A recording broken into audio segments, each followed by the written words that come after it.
இப்போ இந்த கிளாஸ்ல நம்ம என்ன பார்க்க போறோம் அப்படின்னு பார்த்தீங்கன்னா மெஷ் கரண்ட் அனலைசிஸ் பற்றி பார்க்க போறோம். அதாவது மெஷ் அனலைஸ்னா என்ன அப்படின்னா ஒரு சர்க்கியூட் இருக்கு.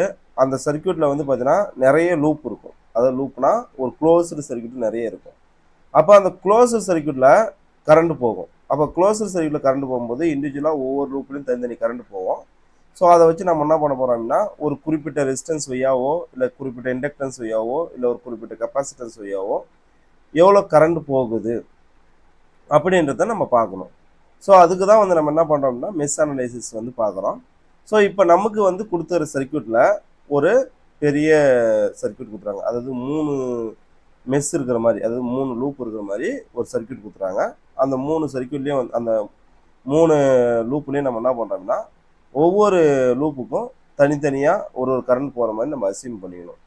ஸோ அசியூம் பண்ணிவிட்டு நம்ம அதுக்கேற்ற மாதிரி நம்ம என்ன பண்ணணும்னு பார்த்தீங்கன்னா ஒரு ஈக்குவேஷன் எழுதணும். ஸோ அப்போ 3 லூப் வந்தால் 3 ஈக்குவேஷன், 4 லூப் வந்தால் 4 ஈக்குவேஷன், 5 லூப் வந்தால் 5 ஈக்குவேஷன் அப்படின்னு எழுதணும். ஸோ அப்போ வந்து ஃபஸ்ட்டு நம்ம என்ன பண்ணணும்னா இந்த மெஷ் அனலைஸில் அதாவது அதாவது ஒரு ஒரு சர்க்கியூட்லேயும் நம்ம என்ன பண்ணுறோம்னு பார்த்தீங்கன்னா க்ளோஸ்டு சர்க்கியூட்டை வந்து நம்ம என்ன பண்ணணும்னா ஃபஸ்ட்டு நம்ம ஐடென்டிஃபை பண்ணணும். அதாவது எத்தனை லூப் இருக்குது அப்படின்றத நம்ம என்ன பண்ணணும்னா ஐடென்டிஃபை பண்ணணும். ஸோ அதுக்கப்புறம் வந்து ஒவ்வொரு லூப்புக்கும் நம்ம இண்டிவிஜுவலாக வந்து நம்ம என்ன பண்ணோம்னா கரண்டோடைய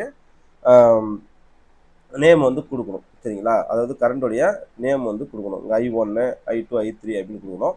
ஸோ இது வந்து லூப் 1, இதில் போகிற கரண்ட் I1. ஸோ இதே மாதிரி இது லூப்பு 2, அதில் போகிற கரண்ட் வந்து I2. ஸோ இது வந்து லூப்பு 3, இதில் போகிற கரண்ட் I3. ஸோ இப்போ என்னன்னா இந்த ஃபஸ்ட்டு 2 லூப்லேயும் இருக்கிற கரண்ட் வந்து பார்த்தீங்கன்னா கிளாக் வைஸ் டைரக்ஷனில் போகுது. ஆனால் 3வது லூப்பில் இருக்கிற கரண்ட் வந்து என்னன்னா ஆன்டி கிளாக் வைஸில் போகுது. ஸோ அப்போ இதுக்கு வந்து நம்ம என்ன பண்ணணும் அப்படின்னா இந்த மாதிரி ஒரு சர்க்கியூட் கொடுத்துருக்காங்க அப்படின்னா நம்ம எடுத்துகிற கரண்ட் டைரக்ஷனும் அதாவது இந்த டைரக்ஷனையும் வச்சு தான் நம்ம என்ன பண்ண போகிறோம்னா கரண்ட் வந்து எங்கே இங்கே வந்து இது ப்ளஸ்ஸு இது மைனஸ்னால் எங்கே என்டர் ஆகுது, பாசிட்டிவ்லேருந்து நெகட்டிவ் என்டர் ஆகுதா இல்லை நெகட்டிவ்லேருந்து பாசிட்டிவ் என்டர் ஆகுதா அப்படி வச்சு நம்ம ஈக்குவேஷன் வந்து எழுதணும். ஸோ அது தனியாக ஈக்குவேஷன் போகும்போது அப்படி எழுதிக்கலாம்.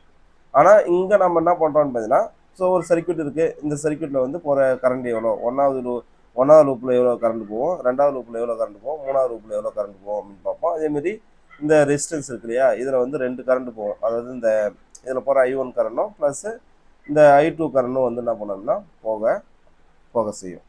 ஸோ அப்போ இதை தான் வந்து நம்ம என்ன பண்ண போகிறோம்னா பார்க்கணும். ஃபஸ்ட்டு வந்து நம்ம என்ன பண்ணணும்னா க்ளோஸ் லூப்பை வந்து கண்டுபிடிக்கணும். ரெண்டாவது வந்து எத்தனை கரண்ட் போகுது அப்படின்னு கண்டுபிடிக்கணும். அதுக்கப்புறம் கிர்ச்சாஃப்ஸோடைய வோல்டேஜ் லாவை வந்து அப்ளை பண்ணணும். அதை வச்சு நம்ம என்ன பண்ணோம் வோல்டேஜுக்கான ஃபார்முலா என்னவோ அதை வந்து நம்ம எழுதணும். ஸோ அப்போ வந்து இதில் வந்து நம்ம என்ன பண்ணோம்னா ஒரு க்ளோசர் சர்க்கியூட்டில் வந்து நம்ம எடுத்துகிறோம்.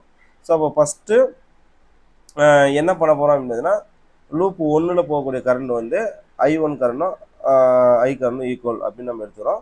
ஸோ அதேமாதிரி வந்து பார்த்தீங்கன்னா லூப் 2ல் வந்து பார்த்தீங்கன்னா அதாவது நல்லா தெரிஞ்சுங்க. ஸோ லூப் 1ல் மட்டும்தான் ஒரு சோர்ஸ் இருக்குது, அதாவது கரண்ட் சோர்ஸ் இருக்குது. லூப் 2ல் லூப் 3ல் வோல்டேஜ் சோர்ஸ் இருக்குது. ஆனால் லூப் 2ல் வந்து எந்த கரண்ட் சோர்ஸும் வோல்டேஜ் சோர்ஸும் இல்லை. அதனால் நம்ம என்ன பண்ணலாம்னா ஸோ இதில் போகக்கூடிய வோல்டேஜுக்கான பரமாக இதை V1ன்னு எடுத்துக்கலாம். அதேமாதிரி இதை நம்ம V2ன்னு எடுத்துக்கலாம். அதுக்கப்புறம் வந்து பார்த்தீங்கன்னா இதை V3ன்னு எடுத்துக்கலாம்.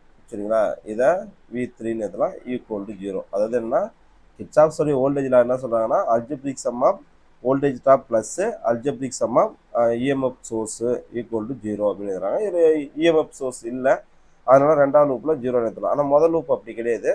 ஸோ இது ஒரு ரெசிஸ்டன்ஸ் இருக்குது, இங்கே ஒரு ரெசிஸ்டன்ஸ் இருக்குது. அப்போ அதனால் நம்ம என்ன பண்ணலாம்னா இது V1 எடுத்துலாம், V2 எடுத்துலாம். இது அதே மாதிரி இங்கே ஒரு கரண்ட் சோர்ஸ் இருக்குது. அதனால் நம்ம இதுக்கு ஈக்குவேஷன் எழுதும்போது என்ன பண்ணலாம்னா இது கரண்ட் இதில் போகிற கரண்ட்டை I × R1 இங்கே I × R2 ப்ளஸ் என்ன பண்ணணும்னா இதில் 2 கரண்ட் போகும். அதாவது என்னென்னா I2 அப்படின்ற கரண்ட் போகும். அப்போ இங்கே எழுதும்போது நம்ம என்ன பண்ணணும்னா I1 மைனஸு I2 அப்படின்னு எழுதணும். சரிங்களா? I1 மைனஸு I2ன்னு எழுதணும். ஸோ அப்போ அதை தான் நம்ம என்ன பண்ண போகிறோம்னா இங்கே பார்க்க போகிறோம். ஸோ அப்போ வந்து லூப் 2ல் வந்து 3 வோல்டேஜ் சோர்ஸ் எடுத்துகிறாங்க. அதாவது V1, V2, V3 அப்படின்னு 3 ட்ராப் ஏற்படுது. ஸோ ஃபஸ்ட்டு வந்து கெப்பாசிட்டன்ஸ் குறுக்க ஏற்படக்கூடிய வோல்டேஜை வந்து நம்ம எப்படி எடுக்கலாம்னா 1/C இன்டகரல் ஆஃப் I2 அப்படின்னு எடுத்துக்கலாம். அதேமாதிரி இண்டக்டன்ஸ் குறுக்க இருக்கிற வோல்டேஜ் ட்ராப் எப்படி எடுக்கலாம்னா VL, இது VC, L TI/DDன்னு எடுக்கலாம். ஸோ டிஐன்னு எடுக்கும்போது இது 2வது லூப்புக்கும் 3வது லூப்புக்கும் பொதுவாக இருக்கிறதுல நம்ம என்ன பண்ணுறோம்னா I2 + I3ன்னு எடுக்கலாம். ஏன் சார் இங்கே வந்து I2 + I3 எடுக்கிறாங்க அப்படின்னா நல்லா தெரிஞ்சுக்கிங்க. அதாவது இங்கே கரண்டோடைய டைரக்ஷனு, இந்த கரண்ட் இங்கே போகுது, இந்த கரண்ட் இப்படி போகுது. அப்போ ரெண்டு கரண்ட்டுமே என்ன ஆகுது அப்படின்னா இதுக்கு இன்கமிங்காக வருது. அப்போ வரும்போது இந்த பாயிண்ட்னு வரும்போது என்ன ஆகுதுன்னா ப்ளஸ் ஆகிடும். அதனால தான் I2 + I3 அப்படின்னு எடுத்துரும். ஆனால் இங்கே அப்படி கிடையாது. இங்கேருந்து ஒரு கரண்ட் வருது, ஆனால் இதில் அவுட்டிங் ஆகுது, இதில் அவுட் ஆகுது. அப்போ என்னன்னா இந்த கரண்ட் I1 எடுத்துட்டா இது I2 எடுத்துட்டா I1 - I2 தான் வந்து இந்த இதில் வரும். அதே சமயத்தில் இந்த லூப்புன்னு வரும்போது திரும்ப இந்த ரெண்டாவது லூப்பை நம்ம எடுக்கும்போது இங்கே போகிற கரண்ட் எப்படி அப்படின்னா இங்கேருந்து வரது வந்து I2. ஆனால் இந்த இடத்துல அதாவது நல்லா தெரிஞ்சுங்க, இங்கேருந்து வரது I2, அப்போ இங்கேருந்து போகிறது I1. ஸோ அப்போ அதனால் நம்ம எப்படி எடுப்போம்னா இங்கே I2 - I1 ஆப்போசிட் டைரக்ஷனில் இருக்கணும். ஸோ வேறு ஒன்றும் கிடையாது. ஸோ அதை வச்சு தான் நம்ம என்ன பண்ணுறோம்னா இதுக்கான ஈக்குவேஷன் எழுதுறாங்க. சரிங்களா? இப்போ முதல் ஈக்குவேஷன் எழுதியாச்சு. ரெண்டாவது லூப்பில் வந்து நம்ம என்ன எழுத போகிறோம் அப்படின்னா V4, அதாவது இதுக்கு சோர்ஸ் வோல்டேஜ் ஒன்று இருக்குது. என்ன சோர்ஸ் வோல்டேஜ் இருக்குன்னா V அப்படின்ற ஒரு வோல்டேஜ் சோர்ஸ் இருக்குது. நல்லா தெரிஞ்சுங்க. அப்போ இங்கே என்ன இருக்குது, இது வந்து V3 அப்படின்னு எடுத்துலாம். ஸோ இது வந்து நம்ம பார்த்தீங்கன்னா V3ன்னு எடுத்தாலும் சரி, இல்லை V4ன்னு எடுத்தாலும் சரி. V4ன்னு எடுத்துவோம். V4 இது வந்து V5. இங்கே வந்து நம்ம என்ன பண்ணணும்னு பார்த்தீங்கன்னா Vன்றது வந்து ஒரு வோல்டேஜ் சோர்ஸு. சரியா? அப்போ இங்கே என்ன இருக்குது, மொத்தம் 1 2 3 லோடு இருக்குது. அதனால் நம்ம என்ன பண்ணுறோம்னா இந்த 3 லோடோடைய voltage drop equal to V அப்படின்னு எடுத்துக்கலாம். ஸோ அதுதான் வந்து என்ன பண்ணுறாங்கன்னு பார்த்தீங்கன்னா இங்கே எடுத்திருப்பாங்க. அதாவது V equal to V4 V5 V2, அதாவது V4 V + V5 V2 எடுத்துறாங்க. அப்போ V4ன்றது என்னன்னு பார்த்தீங்கன்னா இங்கே இருக்கக்கூடிய